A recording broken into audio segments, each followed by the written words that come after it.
Hello everyone and welcome back to Master Site. This will be game 3 of Kings of Winter, EoD versus Goblins.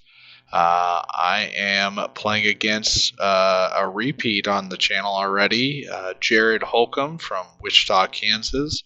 I faced him in the third round of the KC one day just a month or so ago, and now here we are again in the third game of the Kings of Winter 2 day. So we both switched up lists a bit though, so let's go ahead and jump into Jared's Goblins and see what he's got here. So he has 7 hordes of rabble. He then is taking spitter hordes. He has 4 of those.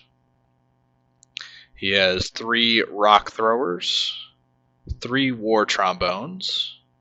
He has a flaget with the boomstick and a flaget with the diadem of dragonkind. He then has 2 bangets, both naked. He has 3 wizards, 1 naked, 1 with inspiring talisman, and the other one with hex, all of which of course come with lightning bolt 3.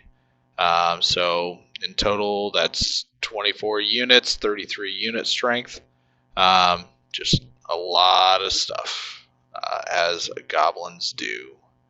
So let's go ahead and get into it. Here's another beautiful picture of Jared. I think he was wearing the same shirt when we played last time too, so. And here is our table. So this is after the roll for sides. I'm going to be on the bottom. He's going to be on the top here. So we got obstacle on left and right, flat or height 1 difficult on top left, top right, forest, middle and bottom left, 2 hills towards the middle, and then the 2 impassables are both on my half of the table here on the bottom. And we are playing push. So straight out of the book, except for units can only start with 1 loot counter at the beginning of the game. But that doesn't mean they have to stay with 1 loot counter. So you'll see us doing some shuffling. For this game, I got Cloak of Death, which turns out is pretty good against armies with no wound recovery. So pretty happy to see that one here. And here we are for deployment. So obviously Jared outdropped me quite heavily. He did the line of rabble and goblins and whatnot. I knew that for me, I wanted to focus on the left and then split the rocks here so that for some of my fours, I knew that I couldn't spread across the field and that he would have units on either side that I don't deploy against, and that he would drop his tokens opposite. So it's exactly what happens. His tokens are all the way over here, 1, 2, and 3. And my tokens are here, Shobik, Mummies, and the Monolith. And then obviously the center token. So right now, just kind of going into it, I like where I'm sitting at. I feel like I have a lot of the tougher units, both Mummies, Shobik, a lot of staying power against his shooting for this center token here, which is normally with push, that's the deciding one. So even though he has all his tokens out here, I did deploy my chariot to the far right just to give myself an option. If I really want to, I can try and go over there and just block him up. I probably would like to do that if I get first turn, or at least threaten that, and then come towards the center if I depending on how he moves and whatnot. So. But deployment-wise, I have spears off to the far left, my monster, which has the Cloak of Death, behind which the Soul Snare, Sebic Ray is sitting in here. I have Horde of guardians, horde of skeletons. My birds are on the back. Mummies, Shobik, monolith, worm, other horde of guardians, other spear regiment, and that chariot pharaoh character. So for him, get a little zoom in here. I'll be honest, the individuals are kind of. I didn't know which ones were which most of the time. Uh, so none of them are exceptionally different from the others. Most of them have lightning bolts. There's a couple bangets in there, but for his deployment, he did the 3 rock lobbers across the back here. 2 of the spitter hordes are here. The other 2 are here and here. The rest of these hordes are rabble. His monster is sitting here. I think one of his bangets is over here, and then the Diadem of Dragonkind standard bearer. His Hex Wizard, I do know, is right here. And I think one of these guys is another inspiring character. And then the last inspiring, I think, ended up over here. So really, it's all goblins, it's all trash. So goal is try and push forward, get that center token, make it to where he can't just chaff me up for the whole game and I can't get across the board. So yeah, let's jump into it. So I didn't take pictures at all during the first turn. This is actually after Jared's second turn to movement. So first turn, Jared moved up slightly, dropped his tokens. All 3 of them are now on this back right horde. His shooting between his rock lobbers, I think he did maybe a couple wounds to the giant and like 5 wounds to the horde of guardians, which were sitting back further, but he had 2 rock lobbers on it, and the other one shot here. I think it was lightning bolts that did something to the giant. It definitely wasn't the rock lobber because I'm stealthy and in cover over here with that. So, yeah, his shooting wasn't too threatening the first round, but all my healing abilities are over here. Shobik does have heal, but yeah, I don't think it's really worth it to turn him to face the unit in order to get the heal off. That's over here. So once I started seeing he's focusing on this unit, I had to get them forward. So I moved them forward and then surged them forward with the monolith so that they're able to threaten the units that he's putting up on the hill here. Yeah, so his second turn of movement, he just keeps walking forward.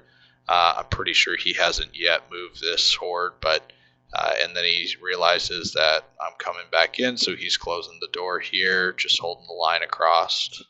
Pretty standard stuff. Little close-ups there. So there's the 5 wounds I had taken from the first turn, and then I took another 6. So luckily he didn't roll the 6 twice to kill me, so my horde is still there, and then I have 3 wounds total after the second round of shooting onto my giant. So this is what it looks like bottom of turn 2, because Jared did get the first turn. I should say as well that I did the token shuffle, so dropped all the tokens and picked them up with the monolith, so he has all 3 for my side. And since my horde's about to die, I say let's just get in there, do some wounds while we can. So I charge in. I also take the scavengers into the same unit. I have a feeling that the scavengers would have been the next target with his shooting over on this right flank, so I went ahead and just committed. It's very possible that I kill this horde with the combined attack power between these. The Guardian horde has about 12 hits, 10 wounds. If I get another 2 or 3 from the scavengers, yeah, he's inspired, so it's probably not good odds to break, but I figured better to get him in there and start getting to work here, so I committed both of them. And then on the left flank, I'm pushing forward. I get Shobik up into the forest so that I'm going to be threatening any of these units that I want. Shobik doesn't really have any key targets. He just needs to get into combat and start grinding down these hordes because he's not going to die against this army. The way Jared deployed, he spread out his shooting so far that he doesn't have the firepower to focus on a defense 6-18. So I kind of want to make him commit to this, or at least just allow me to get into something with it and kill it over a few turns of combat. So I got to play aggressive against him. I do get all the wounds off of the giant between the heal and drain life. Just gotta start putting some wounds out there, and I want to get this giant up in his business to get those Cloak of Death pulses off as much as I can as well. So after my turn, I think I don't even think I waver. Maybe I do waver this horde, but either way, it's still alive and just fine. And Jared's turn. So top of 3, he goes. He's running forward. At this point, I just accept that these 3 tokens are going to get across the board with this unit. That is not my goal to stop him. My goal is to get the center token and win off of just the minor victory. So he brings the hinder charge in from the field here into the flank. Yep, and he's just sitting there. I believe he also, he brings the hinder charge in. He countercharges the scavengers. I did not waver this unit, which disengages my horde from him, so these war trombones can shoot over. And that was something I didn't say. These 1, 2, and 3, those are his war trombones. And then on the left-hand side, he just moves around, gets in position to shoot. He does hex my monolith this turn, so no surging for me from him. Since monolith is my token carrier, I'm not going to first off sacrifice not being able to move with the reload that hex gives me. And also not going to just give him free wounds onto my token carrier. So there are scenarios and situations where I don't care if I'm hexed.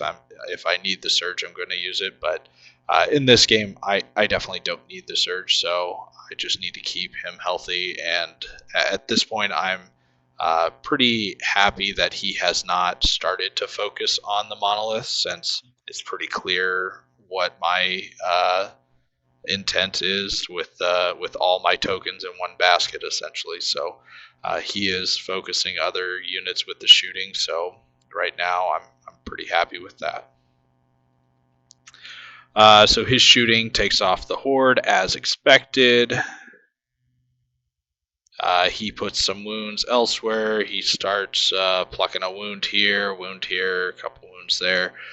Nothing major, nothing's in threat of dying, no waivers, nothing like that. So again, the goblin spread out shooting against my type of army that can recover wounds just isn't, it's really not worth it. He has to really focus or nothing.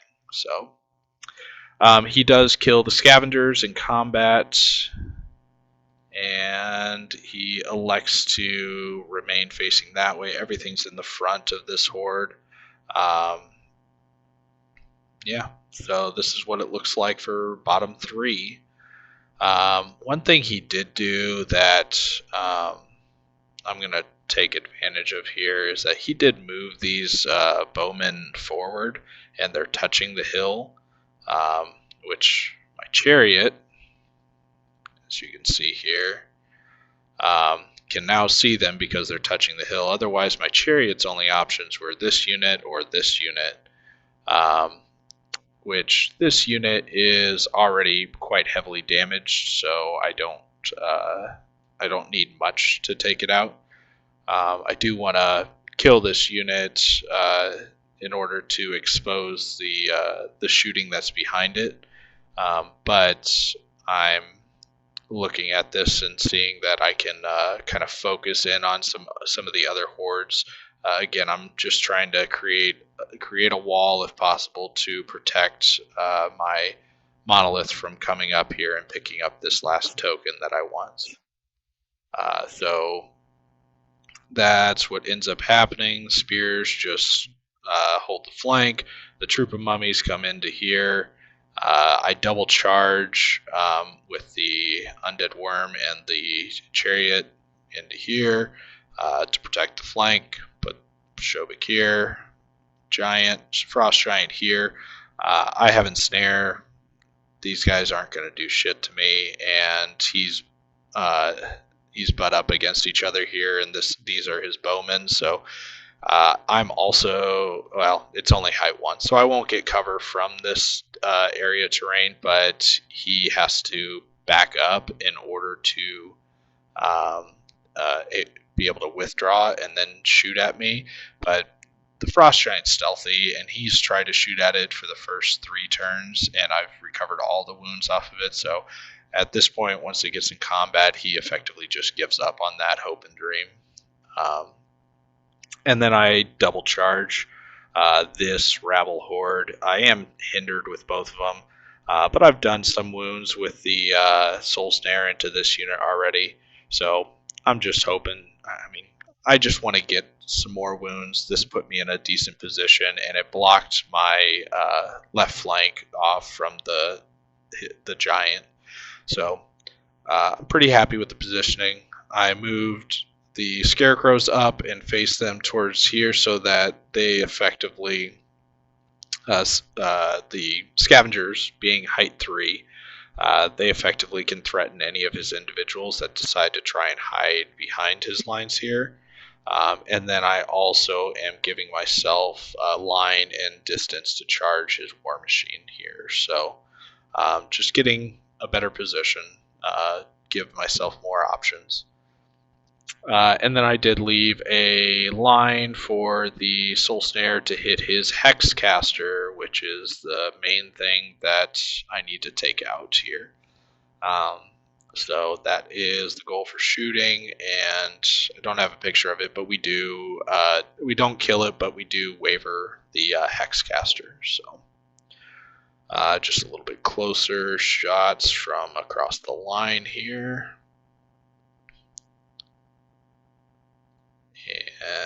And yeah, so combat, nothing of his breaks. I really wasn't expecting anything to break, except for maybe this horde, but I failed to, I don't roll that well.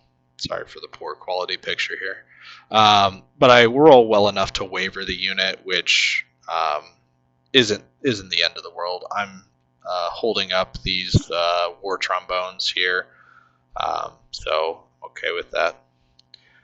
So top of 4, the tokens keep moving.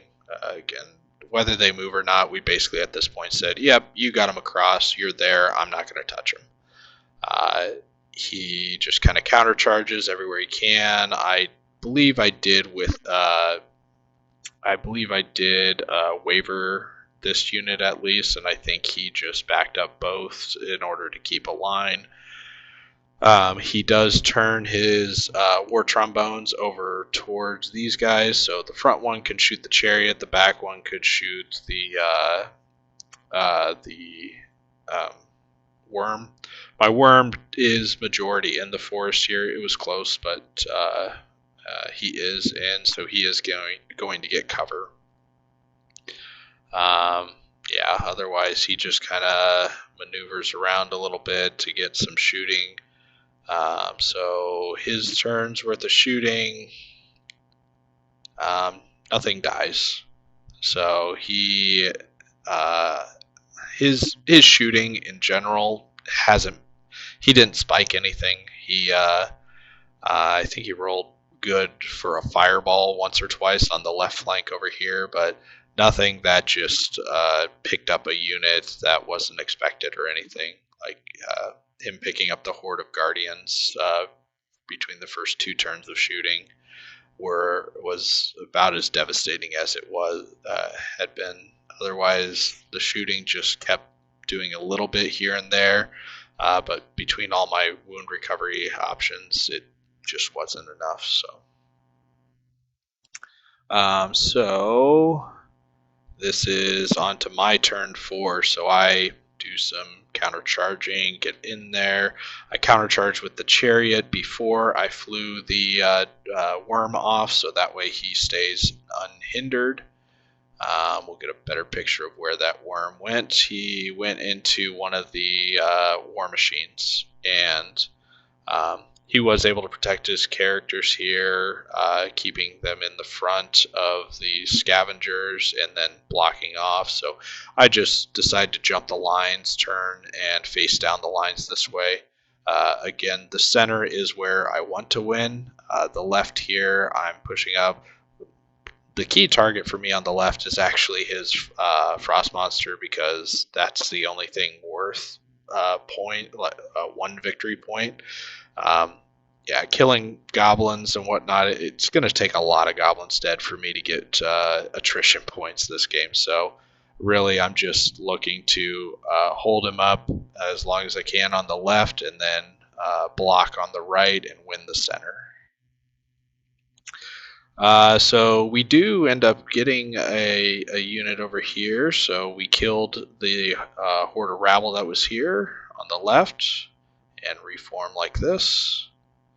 And then we pop a couple other hordes. So we had done enough between the past 2 turns to kill the spitters that we double charged previously. We finally kill the horde on the hill. And we reform as such. So this turn I had moved the mummies up and then surged them forward. Like I said, I need to kind of hold down the right flank here. My monolith did come over and pick up the token, so he has 4 tokens now. So all it takes for him is to walk a few inches across the board here, and then I'm winning the scenario. We do kill the war machine, and this worm is facing towards this side of the board over here. But unfortunately, Shobik and the horde of enslaved guardians do not kill this unit. I think I waver it, but I rolled fairly poorly, and just in general. So this is going to be into my turn. So top of 5 for Jared. Looks like this, and then he comes in like this. So he's picking on the regiment over here. He's trying to focus all of his shooting here. His spitters here are just trying to shoot whatever the hell they can see over the top of the unit in front of them. Jared just didn't have many good shooting lanes in general for this one. But Bang It did him a Dragonkind, so he's really trying to pump wounds into the horde here. All of his war machines turn to face. He's trying to pump wounds into the chariot because that's the one thing that's damaged. These spearmen are just holding tight. I do a couple wounds to him. He does a couple wounds to me. I life leech. It's just a game of staying alive. So his shooting, he does take off the scavengers this turn. And I believe he also takes off the chariots. He had been focusing the chariot for the past 3 turns or so. The turn before it charged into the spitters, it had a couple wounds on it. And then he shot at the turn just before this, and now this turn. So 3 full turns of shooting between the regen, the life leech, and the iron resolve aura that I was next to. He probably did like 15 to 20 wounds in total, but I was able to recover quite a few. So He does pump in a bunch of wounds over here. I think he gets these guys up to 10 wounds, 12 wounds, something like that, but they're fine. He does do 5 hits, 5 wounds with his Frost Monster onto my spears, which is like, okay, well, that sucks. But the Frost Monster's taken some Cloak of Death pulses, so I think he already has 2 wounds on him. And he moved him out of Inspiring, so like I said, that was one of my key targets over here, so I'm going to try and take advantage of that. He puts 3 more wounds here. He shot a little bit there, but not enough to kill anything. And he finished moving these guys across here just as it's the beginning of my turn 5. So this is what we're looking at.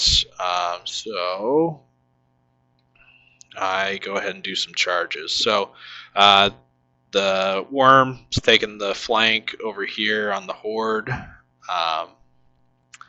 I am able to, we'll see a better picture here, but I withdraw, sidestep so that these mummy troops can get into the war trombone. The mummy regiment here was pretty clear it's hindered, but they had an easy charge there. And then Shobik, instead of countering into this already heavily damaged unit, I just turn him 90 degrees and walk sideways. So I don't withdraw, so I have the ability to continue walking. And the line that he's in, he's perfectly lined up to be surged in the shooting phase. It was a good 3 inches or so is all I needed. So Monolith takes his step across, and he's going to surge Shobik here.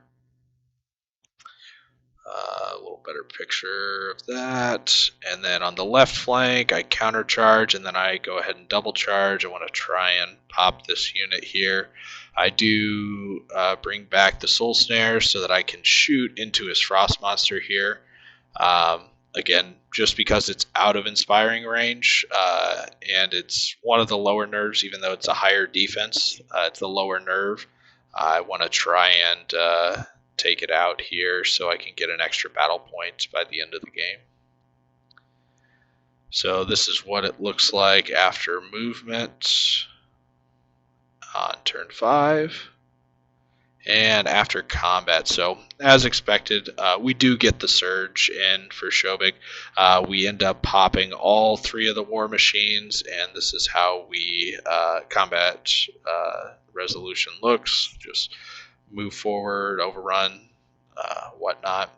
I do a handful, 5, 6, 7 wounds to the horde, but not enough to kill it.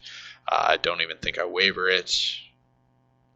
But I do get pretty lucky on the left here. So I think I did 2 more wounds in shooting, and then I think my spearmen did 2 or 3 wounds. So the monster had 5 to 7 wounds on it, and it's a dash 14. So, but I only needed it once, so I did get the roll I needed, picked it up, but I'm still not able to take out this rabble horde. So I do kill this rabble horde with the enslaved guardians, and I just run forward here to get out of the woods. I know that I have what's called flank charge here. This spitter horde can't do anything about it because these rabble are still here. And even if he was able to get out of range by out of my front arc by sidestepping, I have surge, so I can get them into the combat. So I wasn't afraid to just overrun here. So it is top of 6, and Jerry countercharges here. He's going to bring in this horde here. It's really, dwindling down. He has a lot of the individuals left, but he's losing a lot of his unit strength units here. So he backs up. He does some movement over here. He's trying to just shoot me down. I think this unit was wavered. He just stays there.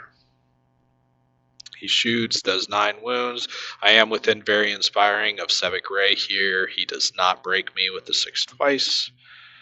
He does end up killing the spearmen over here, which I think they had 5 wounds from before, and I wasn't able to heal them or life leech because I wanted to make room, as I did the last turn, to get the war machines. So he does pick up the spearmen, which is fine at this point. I've already accomplished my objective, getting that center token.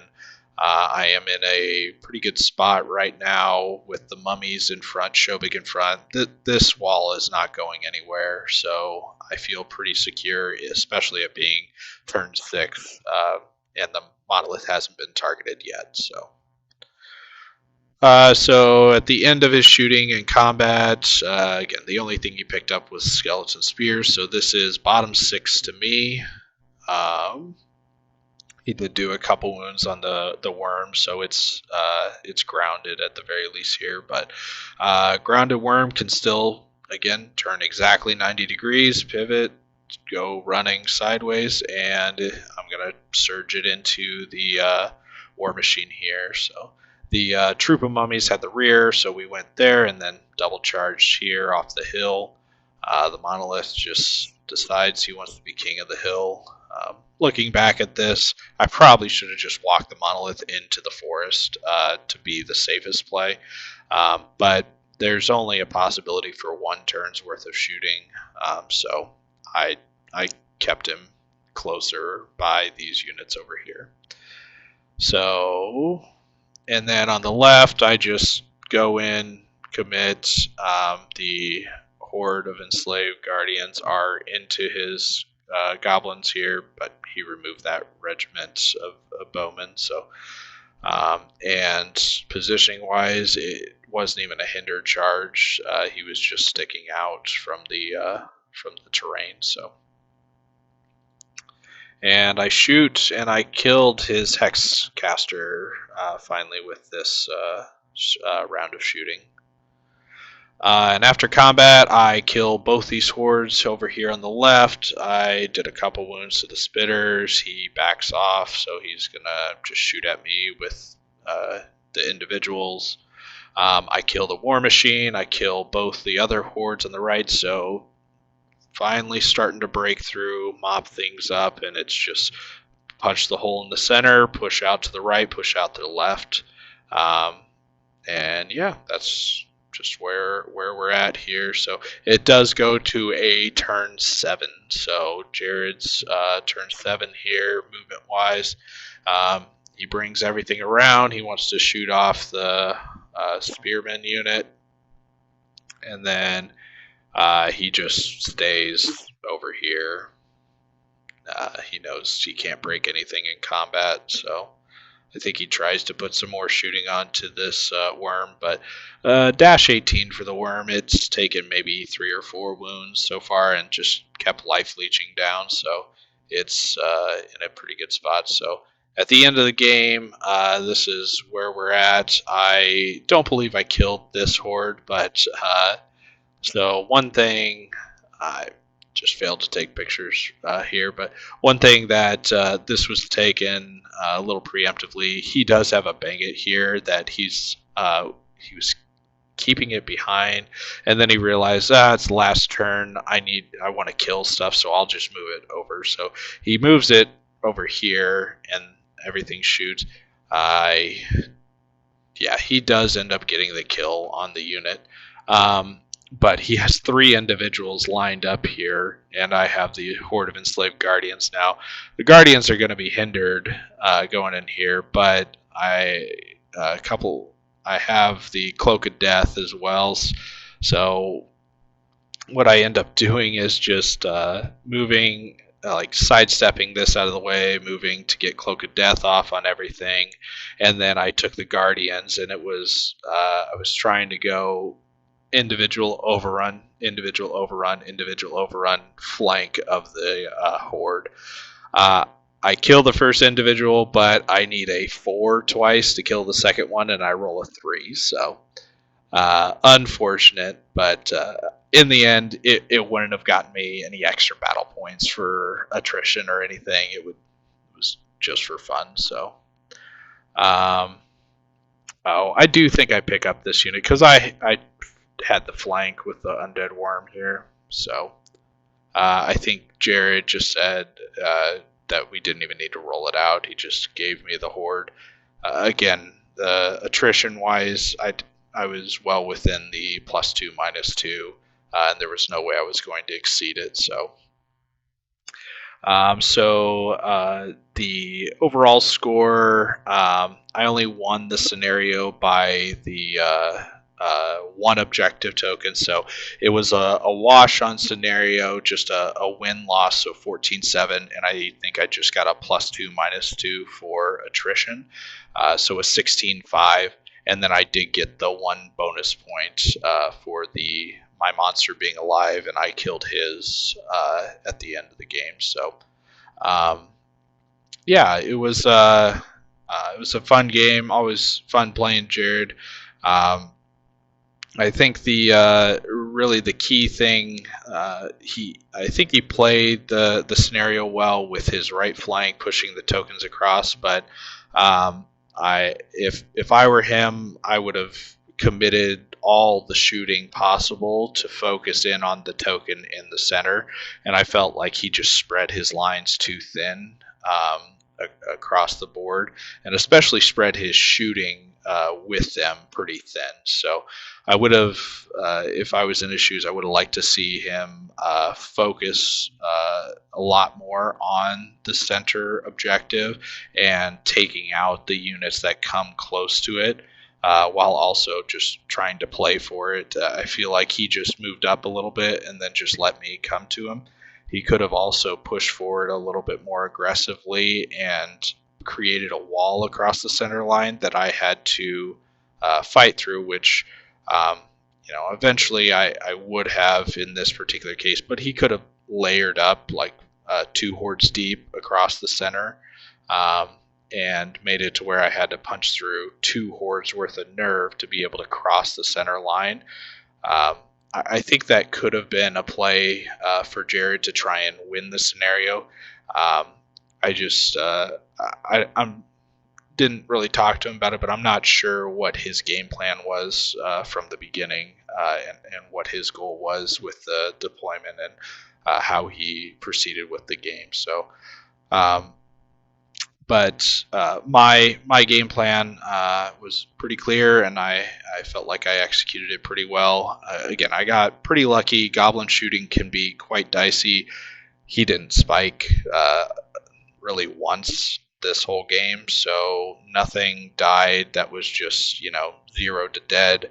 It was all just a little bit of wounds here and there, allowed me to recover where I needed, and really allowed me to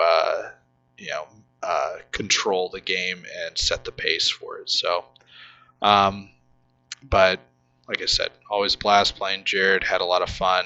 This was game 3, and I was pretty tired at this point. I stayed up pretty late the night before. I think it showed with some of those blurry pictures, and obviously just forgetting to take pictures at sometimes too. So I am definitely ready for a relaxing night at this point, and glad that there's not a 4th game. So, but the 4th game will be coming up here shortly, so stay tuned. Appreciate everybody watching, and if you like what I'm doing, please hit the like and subscribe button. So thank you guys. We'll see you next time.